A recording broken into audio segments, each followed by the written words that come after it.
Callum. Yeah. Of course, over the weekend, we went up to Vintage and Vinyl at Sidewood Estate, which was an amazing event, and a massive shout out to everybody that we ran into up there. Oh, huge. Heaps of the Fresh fam made an appearance. So, yeah, thank you for coming. It looked like everyone had a great time under the DJ decks in the 10. I mean, what an amazing day. But one of the people, Callum, I ran into were the legends from Jim's building. Yep. And we got chatting and we started talking about dangerous animal encounters.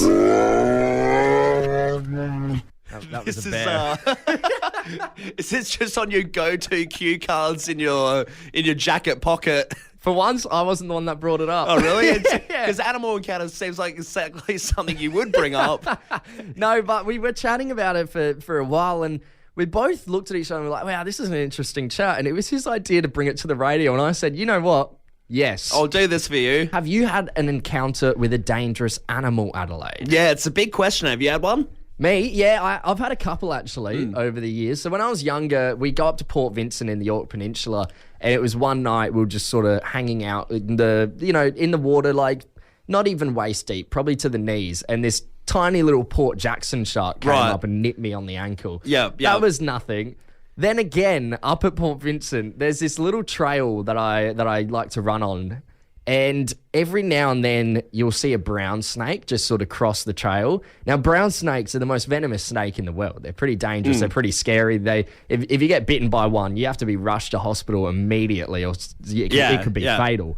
And I've had to you just have to stand there with snakes, don't you? You can't make sudden movements, and it slithers right past you. And that's a pretty scary experience. All right, well, it all seems to check out. I thought there was going to be a story like there was a Sasquatch at Port Vincent that stole beers from the esky and punched you in the face. I think I got nipped on the toe by a crab once as well. That was pretty it's scary. all happening at Port Vincent. That's where Bear Grylls is filming the next doco. No, it is scary, though. I've had the snake one as well, and you just really do have to stay still. And, yeah, it's a bit petrifying. Any other encounters yourself? Nah, just a snake. Yeah. Yeah, just... Why would you do that? I've wet myself. I want to throw it to the Fresh fam now. If you've had an encounter with a dangerous animal, you were saying one off air to me, and I think it might be how you developed a certain fear. Yeah, I got a fear of birds, and a huge fear of birds, where you'll cross the street if you see a magpie on one side. Yeah, it feels like a bunch of. It feels like they're gonna come after you. But I remember when I was a kid, I went to one of my dad's mates' house. And the guy was a little bit rough around the edges. And I remember going up to the cockatoo or whatever it was in the pen. And the bird just if you can think of the worst swear word in your head, just laid that on me. Right, so it had been taught how to swear. Yeah, so whoever my dad's mate was had, obviously gone out of his way with a little bird dictionary or something, to teach this bird the worst language it can possibly say, and then it just laid it out on a 6-year-old me. So I remember going in and telling my dad, and he was like, it's just, what the bird says. It's what bird, it thinks. Mate. Yeah. I can't change the bird's opinion about you. If he thinks you're that. Hey, we're going to go to Andy in Andamuka. Andy, good morning, mate. Have you had a dangerous animal encounter? Yeah, g'day guys. Yeah, back in the 90s, I was working at the Adelaide Zoo. Yep. We were building what was then the new gibbet enclosure, and I'd get to work about 6:30 before anyone else was there. Yep. Sure. And, going the gates, and I saw this dog on the loose. It was over near the red pandas and that, and there was this dog there, and I thought, it's the Adelaide Zoo. There's not going to be a dog on the loose, a wild dog on the loose. It did look like a little bit like a hyena. However, I thought, didn't really know my wild animals back then, so I went to keep walking, and it didn't move. It was just watching me, and I thought, there was one person there cutting up carrots and that. I thought, I might just go back and have a chat with him and make sure it's all kosher. So, I backed up just watching it the whole time. It still didn't move. Looked at a couple of trees I could climb up and made my way back to the carrot cutter and, said, mate, there's a dog roaming around out there. And he said, what's it look like? I said, it's got these black blotches all over it and, these big ears that stick up. Right, and he said, it's a wild hunting dog. Get on the gate. Let everyone know there's a hunting dog on the loose. And off he ran with a blow dart and a net. And, wow. it got out of the enclosure overnight. So they had to catch the dog. So they went after it and, it wasn't meant to be there. Well, there was two of them out, and he said, lucky they got separated, because if they were together, they would have attacked me, but they could only hunt in packs, so I was lucky. Jeez, that's lucky as. Hey, Andy, thanks for getting involved, mate. We appreciate your story. No worries, easy. Cheers, mate. Hey, we've got Kate in Melrose Park. Kate, good morning to you. Have you had a dangerous animal encounter? Yeah, I've also had a bit of a scary encounter at the Adelaide Zoo. So when I was a kid, I went there with my and I was at the otter enclosure, and I was sort of leaning over the edge, and I was holding my sunglasses in my hand. Yeah. And then one of the otters came up to me and just grabbed it straight out of my hands and ran away with it. And I've got like a pair of otters now. So an otter? Yeah. That's an odd one. I know, you wouldn't think they'd do that. I didn't even think they had, did it take the sunnies with its mouth or its hands? No, just grabbed it with its little hands, with two hands, and snatched it away from me and scuttled off. That's kind of cute. Chucks it on, swims under the water. Get on you, Kay. We got Owen in Salisbury Heights. Tell us, what was the animal encounter? So I was in Moonta with my best mate. Yeah. And we were about to do some jetty jumping. And I thought I saw what looked like a tea bag. Right. And I just thought, that's fine. That's just like a bit of pollution, whatever. Yep. So I jump in, and then next thing you know, my thighs have just been stung by a jellyfish. Oh, jeez, no. Yeah. One of the bad jellyfish, or? Not like a bad one. It was like a baby one. Yeah, right. Still bloody hurts. A lot. Like, oh, yeah. Oh, and did you? Like, oh, my God. Like, oh, and do you know the trick for a jellyfish sting, mate? We on it? Yeah, did you? Did you get your mate to help out? What happened? No. Couldn't bring yourself to it. I wouldn't either. Let's wrap things up. We got Tim in Mount Osmond. Tim, good morning, mate. What was your dangerous animal encounter? Morning, guys. My wife and I were lucky enough to be in Rwanda a few years ago, trekking in the Virunga Mountains, looking for silverbacks and mountain gorillas. Oh, wow. And a silverback was trying to get jiggy with one of the other female gorillas, and she was not interested in it. And the guide said, watch out, watch out. And sure enough, the silverback charged at my wife and I and caught my wife and rolled her down on some of the bamboo and the jungle foliage. So it was pretty good fun afterwards, but not at the time. Your wife has fought a gorilla? Well, no, she got attacked by one. I don't think it wanted to have sex with her, but, No, I wasn't saying that. Saying they were just roughing around. You must have great dinner parties, Tim. Well, they're good stories after the fact. At the time, it was pretty scary. Absolutely. Yeah. Hey, Tim, mate. We've got a family pass to Monado Safari Park coming your way, mate. Thank you very much, guys. Cheers, mate. Tom, our mate has been a victim of a prank.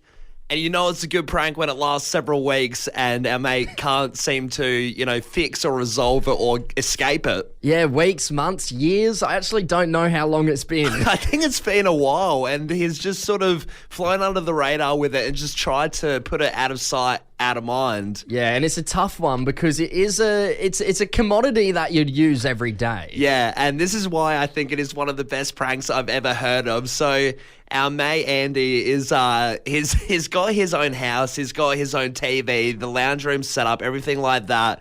He's got his girlfriend there. But one day, however long ago it was, one of his mates had gone over and somehow, I don't know how he did it exactly, but has configured the TV so when it turns on, as soon as you hit that on button, the first thing that pops up is a bit of adult content. Oh, jeez. I don't know why it's distorted. We're not implying it's hardcore. The audio's just botched itself a little bit. Yeah, so every time he turns on the TV, a not very safe for work page pops up every single time. And great prank. I mean, the person who did it to him obviously intended that, probably it'll get a rinse once or twice. And then Andy will fix the dilemma, go into the settings and be able to manage that. But it turns out Andy hasn't been able to. No, the issue is he can't figure out how to change it. He's been on the phone to the people, the TV company. They can't seem to figure it out. So whenever his parents are over or anyone, his girlfriend's parents are over, they can't use the living room TV. Which is hilarious. Like you said, it's a commodity that gets used a lot. So, yes, he has grandparents, his nieces, like all these people coming over saying, Uncle Andy, can we use the TV? Can we chuck the footy on? Can we put the cricket on? No. No, please, don't touch the TV. These old grandmas going up to hit the on button and then he has to spear tackle them. Tom, a mate was saying his dad has a bath every night and he has been for the last 6 months. Right. And I thought, this is a little bit odd. Sounds like a midlife crisis. Some people get a convertible. What, bathing? Some people, just start having a bath every night playing with rubber ducks. But this guy, I think it's a little bit odd because just for me, I shower every night. I haven't done a bath in my house for, I reckon, 3 years or something. Well, do you have a bath in your house now? Yeah. You do? Yeah. Yeah, right. And you just haven't used it? No, so I just don't see the point. I'm not a bath person, and it really opens it up, this discussion. Are you a bath person? Do you religiously do it? Are you like this person who does it every night as opposed to the shower? I don't think anyone can really sustain doing a bath every night, right? It's so much water. I mean, on top of that, every time I've had a bath, I like to shower before getting in the bath because I don't want to sort of sit there and stew in my own juices. Right? Yeah, exactly. That's why I'll shower beforehand and I'll actually clean myself in the shower, then hop in the bath. But it's so much water. Oh, it's a huge amount of water. Also, the time constraint. Just the fact that you can't just hop in straight away. It's a whole process. You're waiting for it to fill up and everything. It's also a big commitment, isn't it? If you're filling up a bath, you're like, well, I need to get at least 40 minutes out of this. Minimum. Yeah. You're wasting your water and you're wasting your time if you're in it for less than 10, But, I mean, people swear by baths as well. There are people that love a bath. Well, there's a reason Lush is in business, all the bath bombs, everything like that. People, it's a whole nother world out there. Some people just love a bath. Yeah, I reckon I maybe average maybe one bath a year. Really? Every now and then I'm in the mood. I'm like, yeah, I could do a bath. I'll chuck a movie on my laptop and just set it up and watch it. You know what? The last time I did it, so it wasn't in my house, but it was, and I feel like this is the exception, is a hotel. If a hotel has a bath, you feel like you're in the Ritz. So you're like, well, if I'm in this... It's not my water bill. Yeah, exactly right. If I'm in this other place, then I'll give it a crack. Look, we want to open up the phone lines here, Adelaide. Are you a bath person? Yeah, because it's another world we want to know about. And, my mate's dad, my mate has said he's even caught him, bringing a bit of food in there. So he's really getting into the bath habits. Not weird food, but, cheese and stuff. I know a lot of people like to bring a bottle of wine and cheese into the bath, which doesn't sound like the safest way to enjoy a bath, to be honest. But what are you doing if you are a bath person? What are you doing to pass the time in the bath? Because like we said, it is a commitment. You need to really commit to a long time if you're filling one up. The people that read a book as well. Just the idea that you drop your book in the bath or something, I don't know. I feel like there's so many hazards. I don't get, people that will be reading a book, but they've got wet hands and stuff. That just seems like you're going to ruin the book or your phone or something like that. How could you possibly go from not having wet hands to reading the book to eating your cheese to having the wine and do it all seamlessly? This is something we want to know. Look, Adelaide, this is not us knocking bath takers. We just want to hear if you are a bath person and how you are passing the time if you are that bath person. So give us a buzz if you are a bath person. And are you doing a bath semi-regularly? Would you say it's clocking up, a few times a week? What, once a week? Yeah. I feel like once a week at least makes you a bath person. Hey, we're getting some calls in right now. Let's go to one now. Amy in Anglevale. Good morning, Amy. How are you? Good. How are you? Good. Very well. Now, Amy, are you a bath person? Yes, I'm all for a bath. All for a bath. How many baths do you take in a week? Oh, I would say most nights. Really? Ooh, most wow. nights? Okay. Yeah, the only time I'll shower is if I need to wash my hair, so I will not wash my hair in the shower. In the bath. Amy, what's the water bill looking like? Is it a little bit confronting, or have you managed to have it be all right?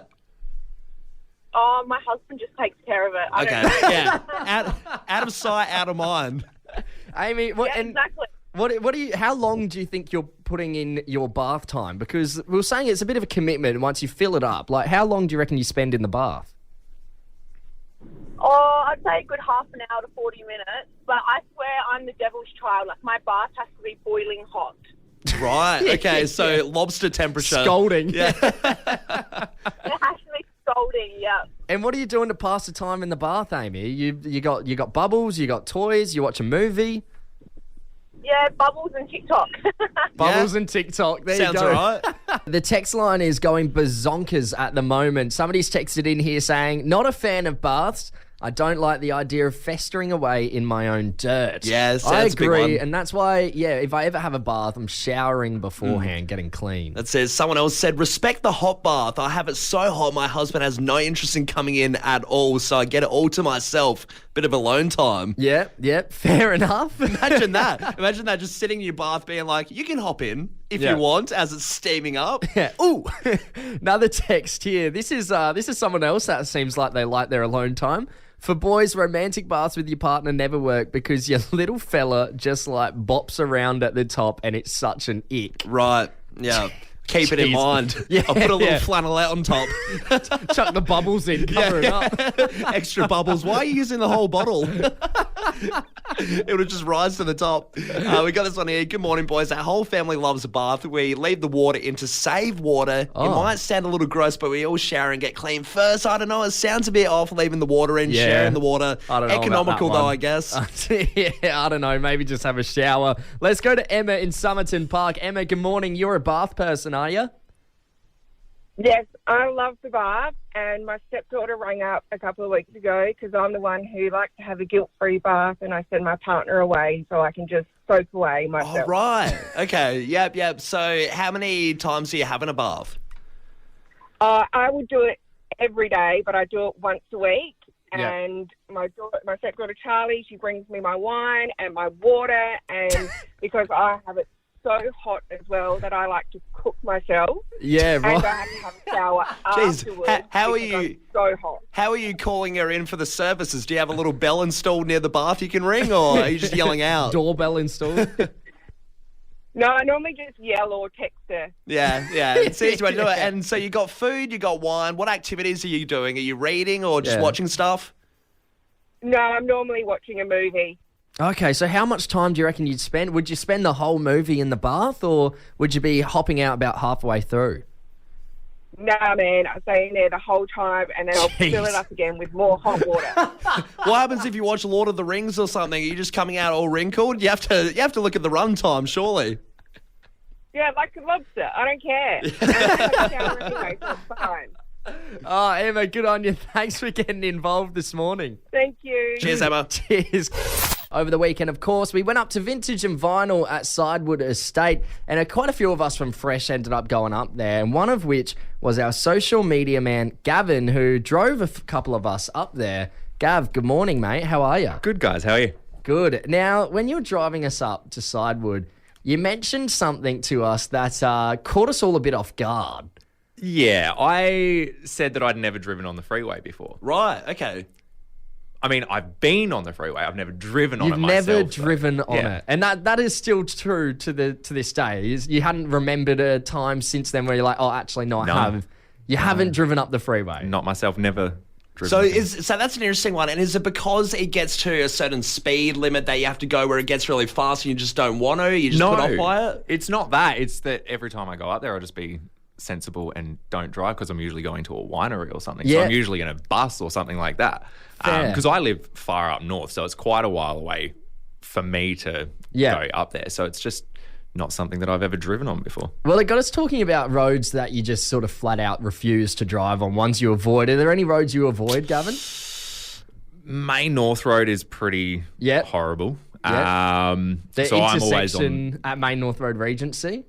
That is, where it bottlenecks is pretty bad. Yeah. What about, how do you feel about the Britannia? A lot of people are so put off by the Britannia, they'll take every measurement to go the other way. No, I think that's a walk in the park. Bit of a challenge. Yeah. So the Britannia roundabout's one of my local roundabouts. Yeah. So I sort of grew up driving it. I kind of find it a bit of fun. I like the danger. Grew up on the bend.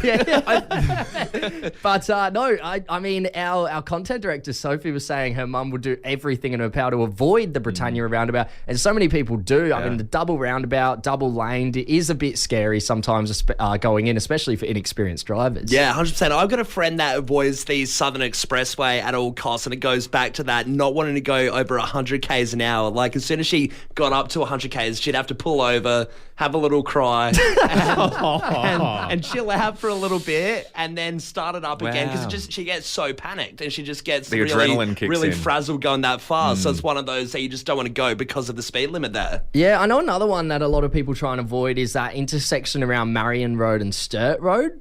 That one's tough for a lot of people. That actually a lot of crashes happen on that road.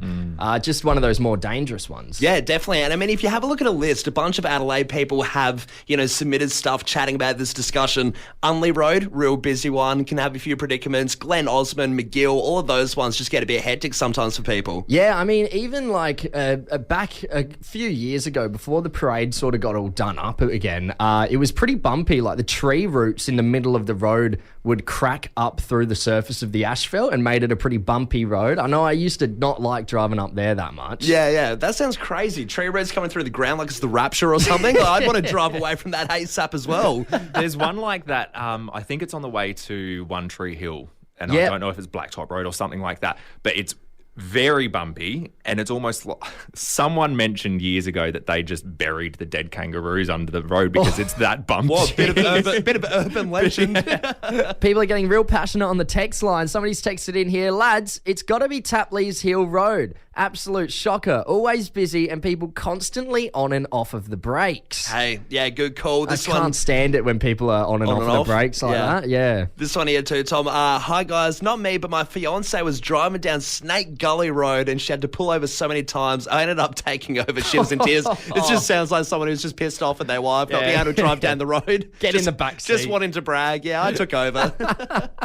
Got another text here. Woodville Road, 40k and 50k and too many pedestrian lights. Yeah, because it changes up all the time, doesn't it? That is a tough one. The same as the parade, actually. Before you hit that intersection of Osmond Terrace, it's 60, but once you pass Osmond Terrace, it goes 50. But no one seems to know that, and they all go 50 the whole way down, and it's like you try and bob and weave through, but it's just, ridiculous. Exactly. And we got this one here, Tom. Holbrooks Road is a nightmare. Unfortunately, it's one of the only ways to get across the River Torrens. I hate it.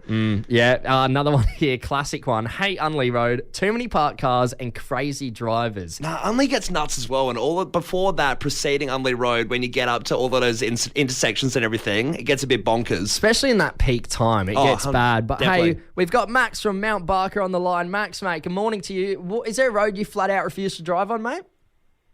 Not so much one I refuse to drive on, but I remember when I was going to primary school at Flagstaff Hill, Flagstaff Road used to be menace. It was a 3-lane road, and they would change it from 2 lanes going down and 1 lane up, and then 2 lanes up and 1 lane down. Oh, right. I guess it was to compensate for the rush hour traffic flow, but there used to be so many crashes on that road. Max, is it still like that, or have they changed the lanes now?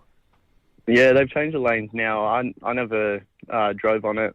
But yeah, when I was driving with my dad, when my dad was driving, I used to see crashes on there all the time. Yeah, did he have a few choice words as well, driving along there? Yeah. Road Rage Road. Formerly known as Flagstaff Road. Good on you, Max. Thanks for getting involved, mate. We appreciate it. No, you're right, lads. Cheers. Enjoy your day. Cheers, mate. You too. Keep letting us know on the text line, Adelaide, 0428 927 927. What road do you flat out refuse to drive on? Even more coming through right now. Port Rush Road, absolute classic. So they've really doubled down, saying stupid name for a road you can't rush down. So much traffic, trucks, speed cameras, and traffic lights. It is, of course, that major connecting road for a lot of trucks. So it can get annoying to drive on. 100%. Someone else texting in, bro.